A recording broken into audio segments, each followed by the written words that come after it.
Ako vyplniť žiadosť o ročné zúčtovanie dane?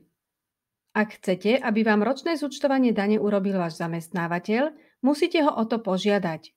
Toto video má 3 časti a dozviete sa v ňom, ako sa to robí, ako vyplniť žiadosť o ročné zúčtovanie a čo všetko k tomu potrebujete. Prvá časť. V prvom rade nezabudnite zamestnávateľa včas požiadať, aby vám ročné zúčtovanie dane urobil. Prečo zamestnanec musí požiadať zamestnávateľa o ročné zúčtovanie dane? To preto, lebo ročné zúčtovanie dane sa nesmie vykonať tomu, kto si podáva daňové priznanie, čiže aby sa nestalo, že si podáte aj daňové priznanie a aj vám zamestnávateľ urobí ročné zúčtovanie dane. Ak zamestnávateľa nepožiadate, potom si musíte podávať daňové priznanie sám. Zamestnávateľa musíte požiadať o vykonanie ročného zúčtovania dane na predpísanom tlačive žiadosť o vykonanie ročného zúčtovania dane. Túto žiadosť mu musíte doručiť do 15. februára nasledujúceho roka. Tlačivo žiadosť o vykonanie ročného zúčtovania dane si môžete stiahnuť v popise tohto videa. Ak ste v minulom roku mali viacerých zamestnávateľov, môžete požiadať len jedného zamestnávateľa, a to ktoréhokoľvek, u ktorého ste v zdaňovacom období mali zdaniteľné príjmy. Nemusí to byť zrovna posledný zamestnávateľ. Dokonca aj keď už nie ste zamestnaní, môže vám váš bývalý zamestnávateľ ročné zúčtovanie dane urobiť. Ak ste mali viacerých zamestnávateľov a rozhodli ste sa, že jedného z nich požiadate o ročné zúčtovanie dane, potom vám ostatní zamestnávateľia vystavia potvrdenie o zdaniteľnej mzde, ktoré potom predložíte tomu zamestnávateľovi, ktorého žiadate o ročné zúčtovanie dane. Keďže jemu musíte všetky potvrdenia doručiť do 15. februára, požiadajte ostatných zamestnávateľov do 5. februára o vystavenie tohto potvrdenia a oni sú následne vám povinní ho do 10. februára vystaviť a doručiť. Potom máte ešte 5 dní, kedy všetky tieto doklady spolu so žiadosťou doručíte zamestnávateľovi, aby vám mohol vykonať ročné zúčtovanie dane. Výpočet dane ovplyvňujú sumy, ktoré si môže daňovník uplatniť. Môžete mať nárok na nezdaniteľnú časť na daňovníka, môžete mať nárok na nezdaniteľnú časť na manžela, respektíve manželku, nezdaniteľnú časť na doplnkové dôchodkové sporenie, môžete mať nárok na daňový bonus na dieťa, daňový bonus na zaplatené úroky, na uplatnenie poistného a príspevkov, alebo aj na zamestnaneckú prémiu.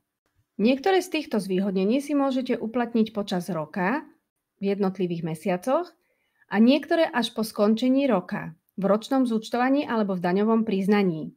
Tým pádom sa môže stať, že máte nárok na niečo, čo ste si počas roka neuplatnili, alebo sa môže stať aj opak, že ste si uplatňovali nárok na niečo, na čo ste v konečnom dôsledku nárok nemali, alebo si tento nárok uplatniť nechcete.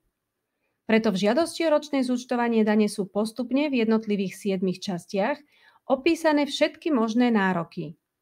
Treba si ju pozorne prečítať a správne vyplniť. Poskytnutie správnych informácií je na zodpovednosti každého daňovníka, čiže každého zamestnanca.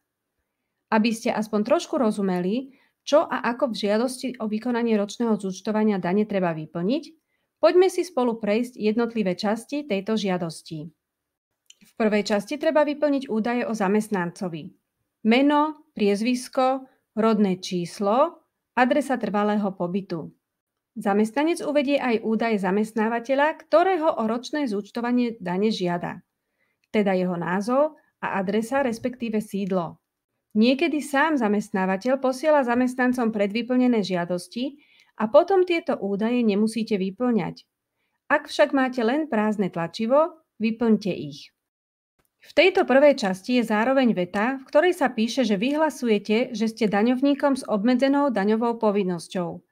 To znamená, že nie ste rezidentom Slovenskej republiky, čiže sa nezdržujete na Slovensku viac ako 183 dní v roku, alebo sa tu zdržiavate len za účelom štúdia alebo liečenia, prípadne na Slovensko každý deň dochádzate len na čas, ktorý je potrebný na vykonávanie vášho zamestnania, ale inak žijete v inej krajine.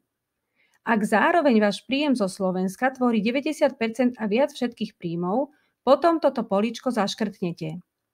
No väčšina zamestnancov sú bežní ľudia, ktorí sú slovenskými občanmi a majú trvalý pobyt na Slovensku, čiže sú daňovníkom s neobmedzenou daňovou povinnosťou.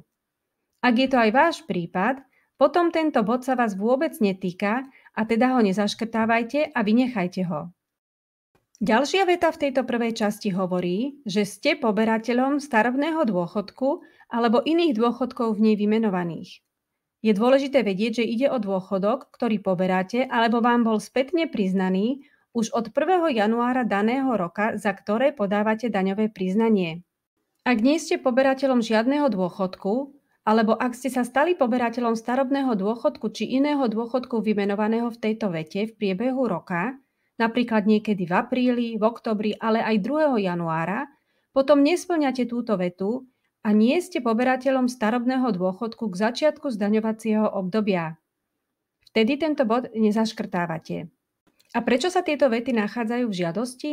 Pretože majú vplyv na uplatnenie nezdaniteľnej časti na daňovníka.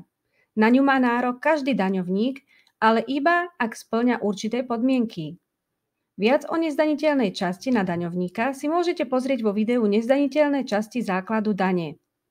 Dozviete sa v ňom, aké podmienky musíte spĺňať, ako sa vypočítava, aká je výška maximálnej nezdaniteľnej časti a ako si ju možno uplatniť. Pokračovanie tohto videa nájdete v druhej časti. Ďakujem, že ste si pozreli toto video.